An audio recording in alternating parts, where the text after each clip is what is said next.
think Rabeya definitely realistic কথা বলেছে, কারণ লাস্ট এশিয়া কাপে যেটা আমরা করেছি যে আমরা সেমিফাইনাল যেতে পারিনি। সো আমাদের ডেফিনেটলি প্রথম টার্গেট থাকবে সেমিফাইনাল অ্যাচিভ করা। আর এর জন্য হচ্ছে প্রথম ম্যাচটা অনেক বেশি ইম্পর্টেন্ট, কারণ লম্বা সময় ধরে টিমের আমরা পজিটিভ রেজাল্ট পাচ্ছি না। দেখা যাচ্ছে কিছু ইন্ডিভিজুয়াল পারফরমেন্স আমরা দেখেছি, কিন্তু টিম ওয়াইজ এরকম পজিটিভ রেজাল্ট নেই। সো একটা মোমেন্টামের জন্য অবশ্যই definitely first match against Sri Lanka অনেক বেশি ইম্পর্টেন্ট। সো বেটার স্টার্ট দিয়ে আমরা টুর্নামেন্ট শুরু করতে চাই। অলওয়েজ ম্যাটার, যেটা আমি ফিল করি। এবং তারা দুজনে হচ্ছে গতবার বলবো লাস্ট দুইটা এশিয়া কাপের এডিশনে কিন্তু ছিলেন। সো রুমানা আপু অনেকদিন পরে লম্বা সময় পরে ব্যাক করেছেন, এবং জাহানারা আপু দুজনেই কিন্তু গত ডোমেস্টিকে দুর্দান্ত পারফর্ম করেছে। সেই হিসেবেই কিন্তু তাদেরকে সিলেক্টার আবার টিমে ইনক্লুড করেছে। সো এই দুটো এক্সপিরিয়েন্স প্লেয়ারের যদি আমার কাছে মনে হয় অনেক বড় ইম্প্যাক্ট ফেলতে পারে টিমের ভিতরে। এবং অলরেডি আমরা দেখছি, কারণ প্র্যাকটিস ম্যাচগুলোতে দেখেছি তারা কতটা এক্সপিরিয়েন্স তাদের জিনিসগুলো ইউজ করছে। সো এটা টিমের জন্য অনেক বেনিফিশিয়াল। ক্রিকেটারদের সহজাত প্রবৃত্তি কিন্তু মুভ অন করা, কারণ একটা ম্যাচ জেতার পরেও কিন্তু মুভ অন করতে হয় নেক্সট ম্যাচের জন্য।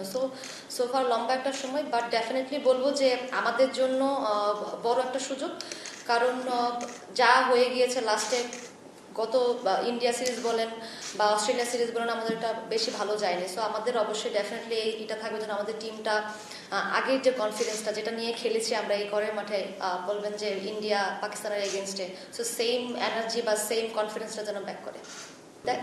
অবশ্যই দেখেন, আপনি যত বেশি এই ফরম্যাটটা কিন্তু বলবো যে দুটো টিমে আমাদের মেন্স এবং উইমেন দুটো টিমই কিন্তু অনেক বেশি বলবো যে এতটা স্ট্রং না। সো এটার একটা রিজন হতে পারে যে আমরা কম্পিটিশন কম খেলি ডোমেস্টিকে। সোফার আমাদের এরকম চিন্তা ভাবনা তো থাকে যে অনেক সময় যে আরেকটু হয়তো বা দু একটা সিরিজ বা দু একটা টুর্নামেন্ট যদি আমরা এই ফরম্যাটটার উপরে খেলতে পারি আমাদের জন্য ভালো হবে। বাট সেটা অবশ্যই বলবো যে অনেক বেশি কম্পিটিটিভ হইতে হবে, আদারওয়াইজ আসলে কোনো লাভ হয় না। সো আমাদের মানে ক্রিকেট বোর্ড অনেক কিছু চিন্তা করছে আমাদেরকে নিয়ে সামনে, যেহেতু বাংলাদেশে বিশ্বকাপ। সো এটা মাথায় রেখে অবশ্যই তারা আমাদেরকে সেরকম কোনো ডোর ওপেন করে দেবেন যেন আমরা আমাদেরকে আরো বেটার ওয়েতে রেডি করতে পারি এই ফরম্যাটে। দেখেন, ফরম্যাট ওয়াইজ কিন্তু ডিফারেন্ট প্ল্যান থাকে, মেন্টালিটির একটা বিষয় তো থাকে, এবং টি-20 অনেক ইন্টেন্সিটির একটা গেম। সোফার এখানে যে যত বেশি নার্ভ ঠান্ডা রেখে আসলে যাদেরকে পারফর্ম করতে পারে সেটা বেটার হয়।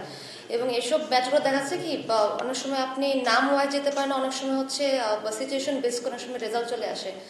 সো এদিক থেকে যদি বলবে যে ওই ইন্টেন্টটা যদি যে যারা ধরে রাখতে পারে, যে টিমটা ধরে রাখতে পারে, তারা হয়তো একটা পজিটিভ রেজাল্ট পায়।